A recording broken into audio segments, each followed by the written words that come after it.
Is the Traxxas Slash the ultimate first kit? Today, we're going to find out together. And the best place to start is always going to be the manual, because the manual is going to be your complete instruction guide on how to actually build the car. As you can see, this Traxxas manual is very detailed. It gives you exactly what parts you need for each step, how everything goes together, and helpful tips and tricks. It's also going to tell you what's included in the kit and what you need to finish the build. In the case of this Traxxas Slash, we do get a basic set of tools. So in this video, we're going to be using some more advanced tools, including this electric driver, MIP bits, probably some other things like these pliers, and possibly some thread lock. However, other than a couple things such as a basic Phillips screwdriver and some paint for the body, this should be all you actually need. Especially if you're new to building kits, it's definitely best to completely read through the manual before you get started. This is going to familiarize you with everything you're going to be doing. But now let's start with step one, and that's building the differential. Now, Traxxas gives you everything you need for each step in the bag. This is really nice, especially for a first-time builder, so you don't have to keep track of parts from different bags. All the parts have already been removed from the injection molded trees as well, so that's not something you're going to have to worry about. And something that's very helpful that Traxxas and a lot of other manufacturers do is give you one-to-one size representations of the parts you need. That way you can just align them with what's on this graphic, and you know you've got the right part in your hand before you install it. Now we're just going to go ahead and put this gear in here. It's the very first step. Pop a pin in on top of that. Assemble our 4 planetary gears with their pins, and then install those where they go in the gear case. Keeping things simple, this is a non-sealed, grease-filled differential, so we're just going to put a liberal amount of the grease that was included in that package in here to keep those gears lubricated. Then we install our final gear. Gonna add just a little bit more grease in on top of that, and now we put our cover on. With mechanical parts like this, always make sure everything works properly before you screw it down. If you catch problems early, they're a lot easier to fix. To screw this down, in this case, there are only 4 screws included in the package, so this is pretty easy. I'm using the included wrench here. If you've never done something like this before, it's definitely good to use hand tools, especially at first. If you go right to power tools, there's a good chance you're going to strip something out, and then you're going to be replacing parts before you even get a chance to finish the build. What I'm using here is the included 1.5 millimeter hex wrench, and that works with this 1.5 millimeter socket on the included screw. As far as installing these, it's just a matter of getting them in the hole, and then starting them, you'll see they screw in, and keep going. The effort should be fairly even as you screw in, and then you'll feel it start to get firmer as it bottoms out. Once that happens, just stop. That's as tight as they need to go. Once you've installed all the screws in an assembly like this, go back and just check and make sure they're all tight, because things can settle as they're tightened, leaving previously tight screws loose again. These all feel really good, and again, we're going to check our assembly to make sure it's smooth, and this feels really nice and smooth, so we're done with the differential. We are, however, going to go ahead and keep a hold of this grease as it might be needed in a future step. Next step are these shocks, and this is where the build friendliness of this kit really starts to come into play.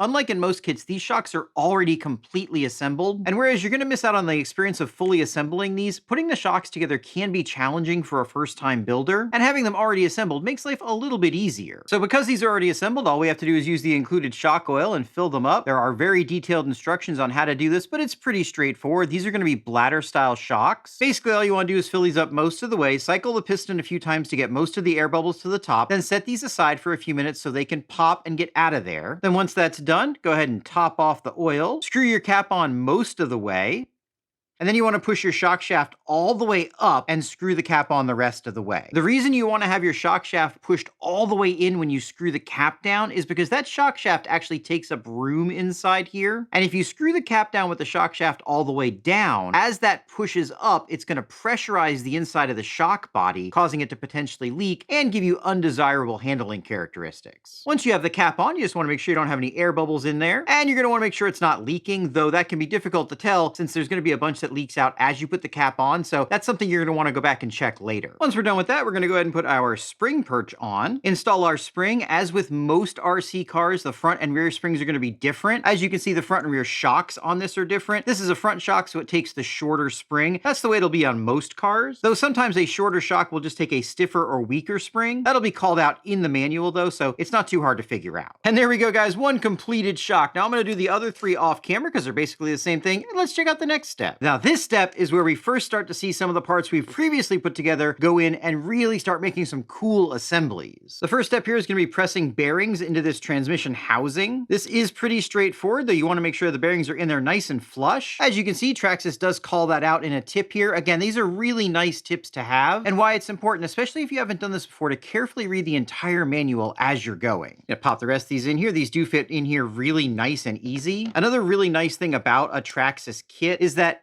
everything is probably going to fit together very nicely. Some other kits can have problems with specific fitment. Bearings are a common one. These fit in really easily. As you can see, this kit bag has a lot of little parts in it, so make sure you stay organized as you're assembling because you really don't want to lose anything. This shaft is next. It's already assembled with the gear. And a small detail you don't want to miss are these little washers that go on either side of that gear. And we're just going to install that in the transmission housing. And remember that grease from earlier? Well, they want you to use it again. Put a small drop on this gear.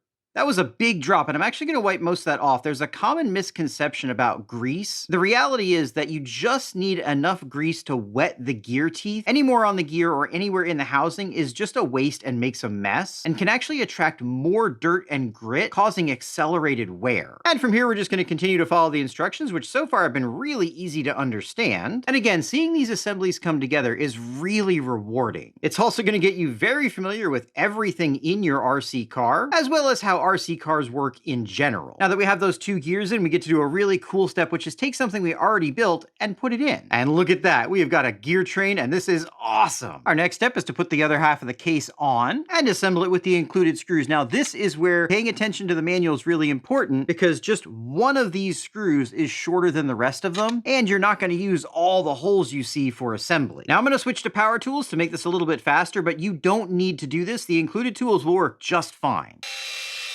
Whenever you're putting an assembly together like this, it's a good idea to tighten the screws up in a crisscross pattern. If you start from one corner and work your way all the way around, the assembly can actually end up crooked, and you'll think you have it tight when you actually don't, which can definitely cause you problems down the road. Of course, once you have it assembled, you do want to check and make sure everything works smoothly. Like I said earlier, that way you can see if you have any problems before they become bigger problems. One thing that can be a little concerning is having extra parts left over. Now I know I put all the bearings I'm supposed to in this transmission, but I have one more bearing left. Fortunately, if you read the entire manual before starting, you'll know that this isn't actually an extra bearing. The next step exemplifies what I think is one of the greatest strengths of this kit, and that's the fact that it includes all of the electronics you need. The vast majority of kits out there don't include electronics, which means not only are you putting the kit together, but you have to figure out what electronics to put in it. With this kit, that's not necessary. This kit also includes the gear you need, so you don't have to choose what gear to use. However, interestingly, the grub screw for the gear doesn't come with thread locker on it. If you don't put thread locker on your grub screws, they probably will back out again. I'm just going to use this Vibratite blue because it's really convenient. If you don't have some blue thread lock, I recommend getting some. Even if you didn't need it in this kit, which you do, it's really nice and handy to have. To install this, just follow the directions in the manual. Make sure you don't over tighten this grub screw. It's always kind of a balancing act to make sure it's not going to come out and to make sure you don't strip it. This is a very small grub screw, and it has a very small socket in it, so it is fairly easy to strip out. The motor mount comes with a hole in the top and an arced slot in the bottom. This allows you to set gear mesh however you want, but they do give you this little adapter plate that goes in behind it and sets the mesh for you. So we're going to go ahead and use that to install the motor. We're going to install it using these special wide flathead screws and put it in motor position B on that adapter. I'm using a hand tool here just so I can get a feel for how tight this is. Once you've done a bunch of work on RC cars, you'll know when you want to use hand tools and when you want to use power tools. Again, though, if you haven't done a bunch of work, hand tools are the safest bet. Next up is our slipper clutch. This allows a little bit of give between the motor and the rest of the drivetrain, which can help protect your gears when you have a big shock load like landing a jump on power. There are quite a few parts here, but it is fairly straightforward if you just follow the directions. And basically how this thing works is you have these friction pads that push against this surface, and with spring pressure behind them, they're able to slip a little bit, but transmit most of the power from the motor to the drivetrain, while still giving that protection we talked about earlier. Speaking of things we talked about earlier, this is where that extra bearing goes, and then we pop a spring on top of that, and then our tension nut. On top of that, we're going to place our spur gear. This is just a standard plastic unit, and that gets held on with 3 screws. Traxxas gives very specific instructions on how to adjust this slipper clutch. Just make sure you follow those in the manual. When you're done, you want to make sure that your mesh is set properly. Basically, you want to have as little play as possible between these 2 gears while still having some play all the way around. With the preset adjustment on here, this feels absolutely perfect. And guys, with that, we have a complete power module with a motor going through the slipper clutch into the transmission, through the differential we built, and then out to the outputs. That's awesome. Our final steps are to quickly install the gear cover.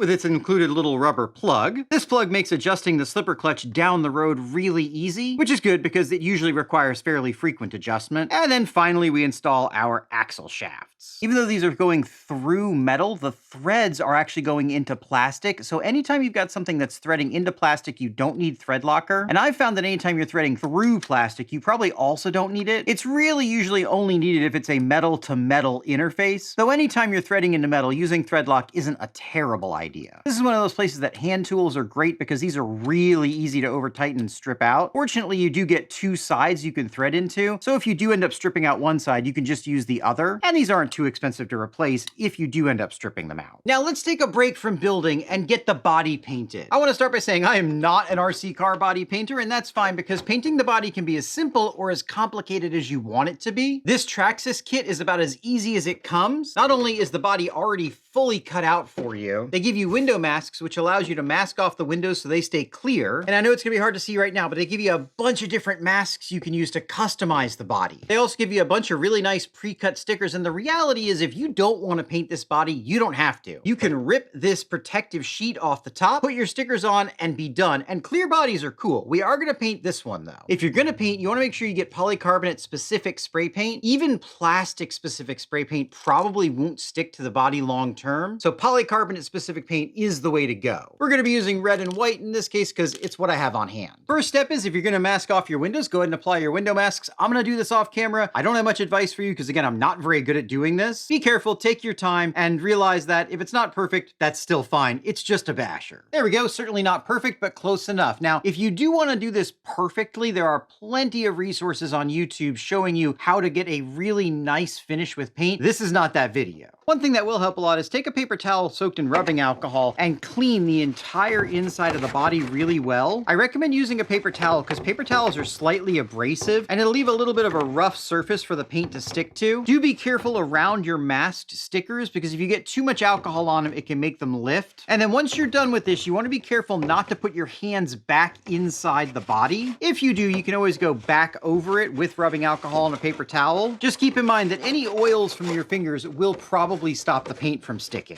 As you can see, I put a couple lightning bolts in the front, a couple of really poorly applied Traxxases on the side, and then some flames in the back. Now it's time to go paint. Before you do, I want to say that the best advice I can give you is set your expectations low. You won't be disappointed. That might seem like bad advice, but the thing is that painting takes years to perfect. It's a skill, and you're not going to be good at it the first time you do it. So just have fun with it and realize we've got lots of stickers we can cover up mistakes with. Now, making sure everything's clean and free of fingerprints and that we've shaken up our can really well, we're going to start with very light coats. Just spray a mist of it on and then leave it for 10 minutes. Come back and coat it again. We're going to do this several times until we have the amount of paint on there that we want. While we're waiting for that to dry, let's move on to the next build step. We have quite a few parts here, but now that you're starting to get familiar with how things go together, it should be a lot easier, and this is going to move along more quickly. This kit does include some of the nice HD suspension parts that Traxxas recently upgraded on their 1/10 scale line. And another nice thing that Traxxas does for their kits is pre-assemble the turnbuckles. Turnbuckle assembly is one of the most annoying parts of building a kit, and it's nice to not have to do it here. First steps to install the rear camber links, making sure you note the orientation and location. Next, we're going to take that shock tower and put it on our transmission. Make sure you use the right screws. There are a bunch of screws in this step, and that's where these 1-to-1 little references come in really handy. That way you can make sure you're getting the right length and diameter without having to measure it by hand. Now for the rear body mount, this is the new clipless style. And then we put the updated HD arms on. These are installed using these kind of strange threaded pins. These threaded pins aren't the best in the world, but they do get the job done. Make sure the arm moves at least reasonably freely. If it's binding really badly, it can cause problems with suspension travel and cause weird handling. There we go, those feel nice. Next up, we pop some more bearings in our hubs. These are all nice sealed bearings, which is good to see on a lower end vehicle like this. And again, so far everything is fitting really, really well, which should make for a nice, pleasant experience putting this together. I put our outer axles on, a little Teflon washer, our drive pin, and our 12mm hex, which should snap in. Just like that. And again, make sure you check everything to verify that it's running nice and smoothly. This feels good. And with the other side also feeling nice and smooth, we can get these installed. Because of the way U-joints work, getting the correct drive shaft U-joint alignment is critical, though it's impossible to get these wrong as these tabs and slots are different sizes on the circumference, so don't worry too much about that. And checking the manual, I just realized I had that on the wrong side, so we'll swap it over to the other one, and then just install a couple more of these screw pins. And then of course, don't forget to make sure everything's moving nice and smoothly as you move along. And check this out, guys. This thing's actually starting to look like an RC car. Speaking of which, let's go put our second coat of paint on that body. While waiting for that to dry, I went ahead and installed the rear bumper and shocks on this rear module, so this is done. And now we can move on to the front, where things are going to get just a little bit different. To start off, we take the front tower and install it on the front bulkhead, along with the new clipless front body mount. And the front camber links, make sure you get the right ones by matching them up to the manual, as there are several in the bag. I know I've said it before, but it bears repeating, not having to assemble these links removes one of the biggest frustration points from a kit build. No matter how many times you've done it, these are just annoying to put together, and not having to do it really makes this build more pleasant, and I think makes it super user-friendly as a first build. But now we're going to run into the thing that I think is the least user-friendly of this build, and the least user-friendly of most kit builds, that's E-clips. These little guys can be a huge pain to get installed, and if you don't get them installed properly, they can easily go flying across the room and get completely lost. I'm going to do this off camera because even though I've been doing it for years, I'm still probably going to lose one. The trick with these E-clips is to try to work in an area where if you lose one, it'll be fairly easy to find. And if you start getting frustrated, just walk away because it's just going to get harder and harder to do if you're annoyed at it. Putting this other side E-clip on is the hardest part, and hopefully I can get this the first time with these pliers, but probably not. Yep, got lucky that time. Let me do the other side off camera, and we'll move on to more HD hubs where we just need to install these bearings. Since this is two-wheel drive, our little stub front axle, Teflon washer, and pin. And just like in the rear, we're going to cap that off with a 12mm hex. Now we can go ahead and get this installed into the matching steering knuckle. These are labeled left and right for ease of assembly. That goes together with another screw pin. Don't forget to check for free movement, and then assemble the other side. And then we can get these installed, and this thing's really starting to come together fast. We're going to be bashing in just a few minutes.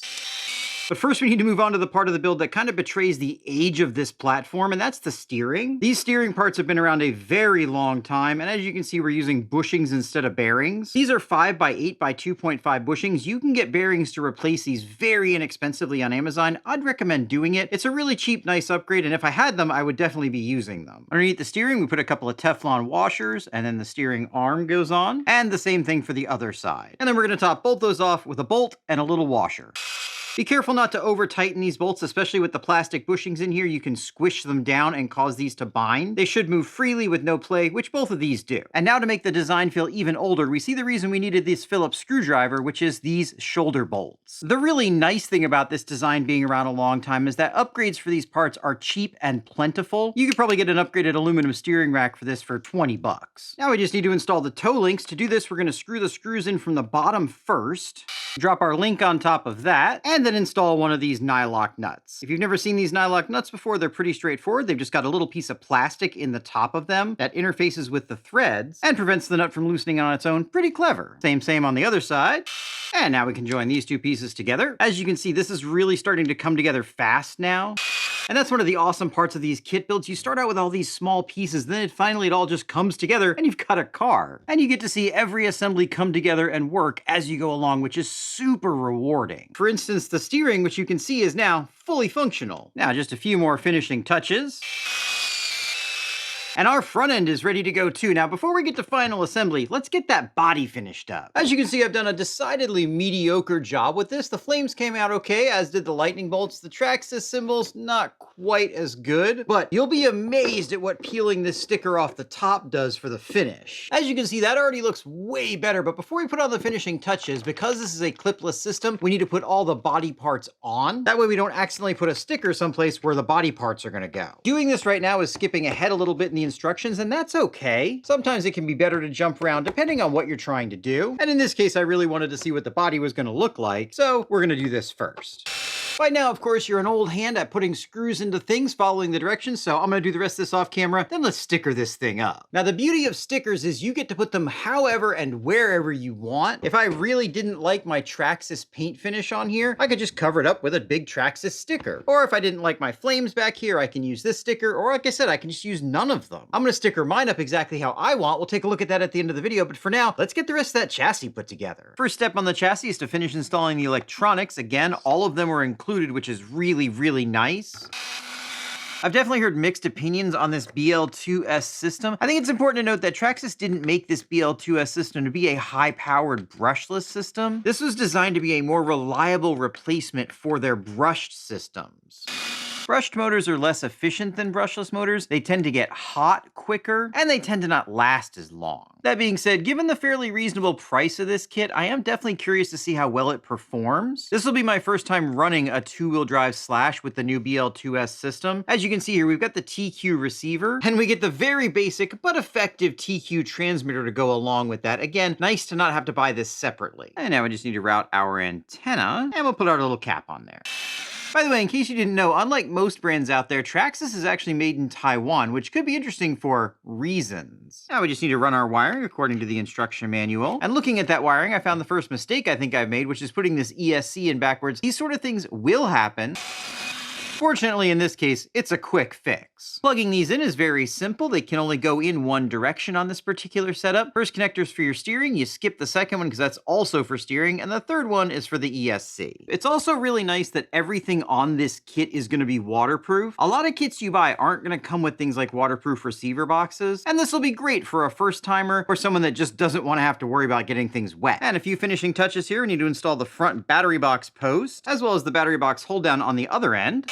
And now we can install the actual battery clamp itself with its little body pin. All right, guys, home stretch. Let's pop in the Nerf bars, our rear assembly, our front assembly.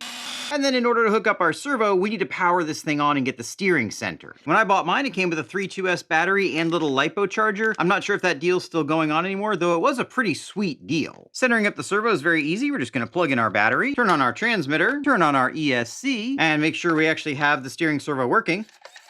Can hear it in there. Make sure our steering trim is centered. And I was about to say I'll put the servo horn on, but it appears as though I installed it upside down, so I'll get that flipped over. We're gonna put the tires on this thing, and let's see what the whole thing looks like completed. And here we go, guys. This thing is complete, and she looks absolutely beautiful. There's only one thing better than taking a look at your completed car for the first time, and that's taking it out for the first time. Let's go see how this thing bashes. Well, guys, if you've made it this far, you're a true fan of the channel, and how about a little reward? I'm gonna give this car away to one of you guys. All you have to do is put a comment in the comments section, make sure you're subscribed, and hit that bell to get notified, because I always announce winners to these contests in a community post, and if you're not subscribed and have that bell hit, you might miss finding out that you won this car.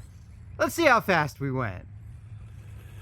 24 miles an hour, you know what? That's not bad for a little car like this. Let's see how she bashes. Being a two-wheel drive vehicle, having fairly low power really isn't much of a problem. You're not going to be blasting along at 60 miles an hour with this thing, and especially not having any sort of stability control, it's probably a good thing that it isn't really powerful. But as you can see, you can kick up some dirt here, do some donuts, and generally have a good time even with this BL2S system. And the nice thing is, unlike a brushed system, the brushless motors should at least last a while. I found with brushed systems, those motors tend to only last maybe 10, 15 packs, and you're gonna get a lot more than that out of this.